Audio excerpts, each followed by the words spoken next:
There are three arithmetic progressions A, B and C with the same common difference whose terms are as follows. So, these three arithmetic progressions A1, A2, A3 so on, B1, B2, B3 so on, all of them have the same common difference. The only thing is their starting values need not be the same, their first terms need not be the same, that is all.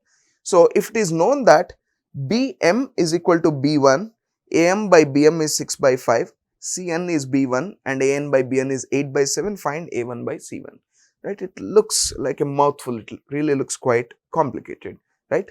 Now, if we want to solve it, we can start with, okay, let the first term here be A, this is A plus D, A plus 2D so on. Here let the first term be B, B plus D, B plus 2D so on, C, C plus D, C plus 2D so on, and then get going, okay. Mth term of B will be equal to A and everything else. Now, that would be a purely academic way of solving it, no doubt about it.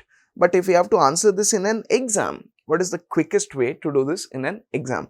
So, we know the first term here is A1, right? A1, A2, A3 so on, fine. The first term let us say is A plus D, A plus 2D so on. Here we are interested in Bm. Bm is equal to A1, right? Also, here do we realize that Am by Bm is 6 by 5. So, it makes good sense instead of to take M as some variable M, why can't we take M as something we know, correct?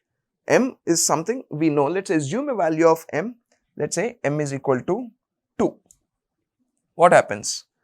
B2 is equal to A1, right? What happens? B2 is nothing but the first term. If I have A1 here, since all common differences will be the same, right? Here I will have A2, here I have A3 and so on, okay. Further, I also know that Am by Bm is 6 by 5.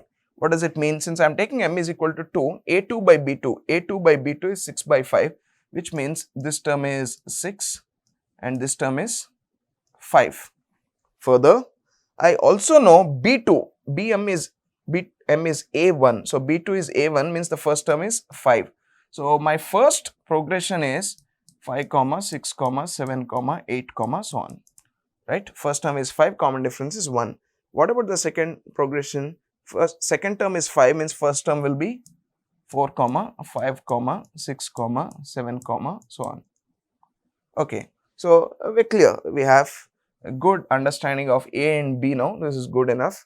Then Cn is equal to B1. Okay, Cn is B1. We don't know the value of n, do we? And An by Bn is 8 by 7. Check this. An by Bn, A1 by B1 is 5 by 4, A2 by B2, A3 by B3, A4 by B4. A4 by B4 is 8 by 7. So, this n is nothing but 4. And when I put the 4 here, C4 is B1. What is B1? 4. See, 1, 2, 3, 4. C1, C2, C3, C4. C4 is 4. Means C3 will be the common difference has to be 1.